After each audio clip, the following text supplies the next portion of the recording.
ebipya bizuuse ebipya ku Holy Gospel Deliverance Ministries International ew'omutume Abudu Mukisa, Bishop Abudu Mukisa ne Nabbi Mase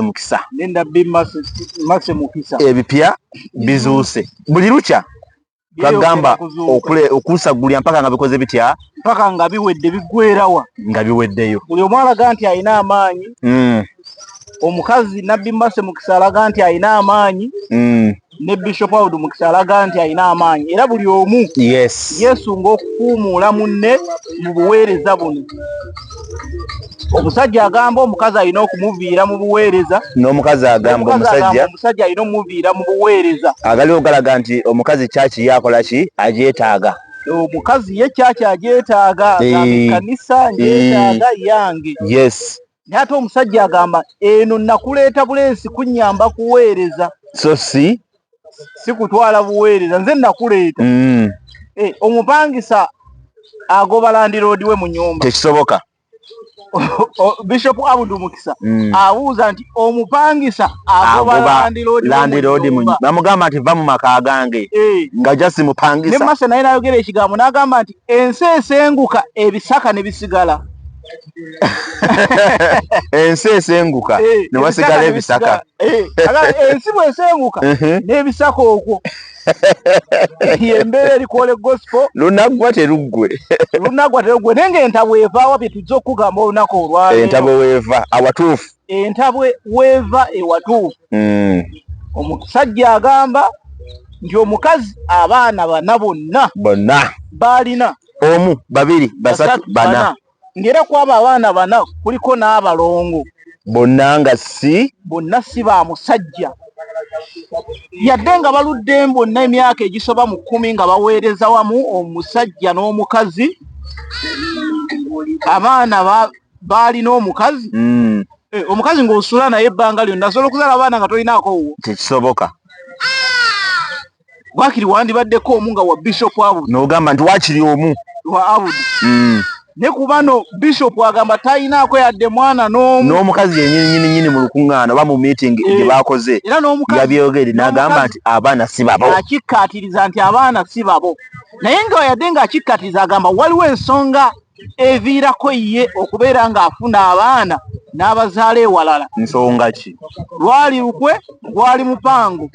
Era kino tekyaguddewo bugwimbagirawo. Ne Bishop Abudu Mukisa akimanyiiko nti baateesa omukazi azaala abaana. Omanyi nti toyinza kubeera n'amaka nga tolina baana. Nagamba kati okubeerako n'ezzadde waka waakiri ddayo ewa ex-wo. Waakiri ddayo ewa ex-wo ofuna olubuto. N'abaana b'ozaala nga bange. Omukazi agamba nti Bishop yamugamba ddayo ewa ex-wo ofune olubuto. Abaana b'ozaala nga bange. N'omukazi naye bw'atyo bwe yakola. N'omukazi n'addayo n'alufuna nga lwa balongo. N'afuna olubuto nga lwa balongo. Yali yazaala omwana eyasooka gwe yajja naye mu maka. Afuna olubuto nga lwa balongo. N'azaala abalongo. Abalongo nga balina obbazzaako. Abalongo ne tugamba nti ne tulinda akaseera. Tugamba nti abalongo bano nga bafaanana Bishop Abudu Mukisa. Omulongo omu afaanana Bishop Abudu Mukisa nga bamufaanana mu ndaba yaffe ey'obuntu. Ate kati omu bw'aba amufaanana ate kati olwoli n'oli abawuwe. Era ne tugamba nti n'abalongo bano nga beetaagibwa okuzzibwako omukazi ng'akwata ekkubo nga afuna mulala ate olubuto olw'okuzza ku balongo. Naye kigamba taata w'abalongo abatali ba Bishop Abudu Mukisa omukazi gw'abeera nabo ate si ye taata w'omwana adda ku balongo. Ensasagge weeva. Sajja n'agamba waakiri singa kungattika wandingattise ku musajja omu naye ongattise ne ku musajja owookubiri. Omusajja n'agamba nti omukazi abadde ayendera mu maka ge. Omukazi abadde ayendera mu maka ge. Naye nga gambye bagamba nti omusajja alabika abadde tazaala. N'omukazi bw'agamba omusajja tazaala ate nga twagala okubeera n'abaana tunaaweereza tya nga ffe tetulina baana. Bwe tugamba abantu nti Yesu alowonya, Yesu alokola, agaba oluzaalo ate fenga tatuwadde luzaalo. Yesu awonya, Yesu alokola, twala ekyamagero kyo leero naye ng'ate mmwe temulina baana.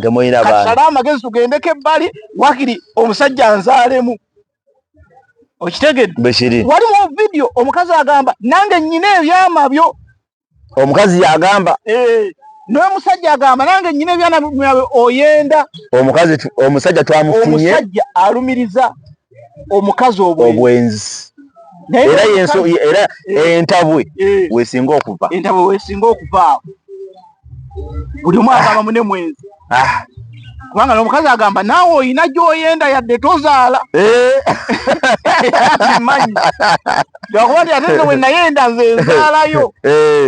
Obuzibu bwakola ki? Awo nyennyini. Era Bishop Awudu Mukisa mu audio twamuwuliddeko ng'alina ebigambo byali mu kutunnyonnyola ebimuli ku mutima ebinu bagamba omukazi ayagala kkanisa kugyeddiza. Omukazi agamba nnyina ebiwandiiko ebitwala ekkanisa eyo. Omusajja agamba alimba. Ebintu byonna bya buweereza biri mu mannya ga church. Si bya muntu, si bibyo wabula bya Holy Gospel. Who is Holy Gospel? Ennyumba, ekkanisa, ettaka, omukazi alinawo. Otwogera ekkanisa nzigale tenaba kubeera ng'eddamu okkakalabya emirimu era abantu abasinga obungi twalako nga banoonya ku Sande bayaayanawo okusabira ne bafunako ekifo ebbali w'ekibuga gye baasabira. Ye Katonda akola. Ate Katonda asigala akola oba mmwe mwetwala speed ye Katonda asigala akola. Asigala abalaba. Ye Katonda embeera yangitaakiriza neggwa mangu. Yanditaakiriza embeera nekola ki? Neggwa mangu. So ebyo ebiri ku buli omu asazeewo okufuna abantu b'amaanyi baddukidde mu balooya. Buli omu alina looya w'essawa zino. Omukazi agamba alina balooya, omusajja agamba alina balooya. Omukazi agamba alina abanene, omusajja agamba alina abanene. Noloza bala basumba bebwelule bajja okasibe bagira batabangula.